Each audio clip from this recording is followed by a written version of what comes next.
పరిశుద్ధమైన నామంలో దేవుని పిల్లలైన మీ అందరికీ నా ప్రత్యేకమైన వందనాలు తెలియజేసుకుంటూ ఉదయకాలం ప్రభు మనల్ని ప్రేమించి మన కొరకు అనేక కార్యాలు చేయడానికి ప్రభు సిద్ధంగా ఉన్నాడు. మనం అడిగిన వాటిని, మనం ప్రార్థిస్తున్న ప్రతి అంశాన్ని ప్రభు నిర్లక్ష్యం చేసేవాడు కాదు. మనకు ఆశీర్వదించడానికి ప్రతి విధమైన మేలును చేయక వెనుకాడక ప్రతి విషయంలో కూడా మేలుకరంగా జరిగించడానికి ఆయన పరిశుద్ధమైన నామం మనకు తోడుగా ఉంది.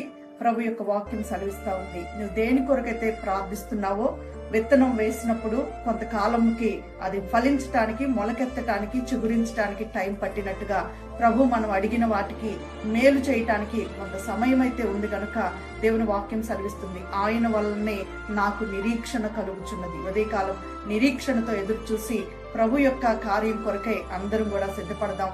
ప్రభు మీకు అనేక గొప్ప కార్యాలు జరిగించగలిగిన నిరీక్షణ ప్రభు ఇచ్చి మరి దేవుని వలన నిరీక్షణ పొందుకొని తగిన సమయంలో మన జీవితంలో ఫలింపులోకి రాబోతుందన్న విశ్వాసంతో ప్రభుని స్తుతిద్దాం. ఈ మాటను ప్రభు దీవించును గాక.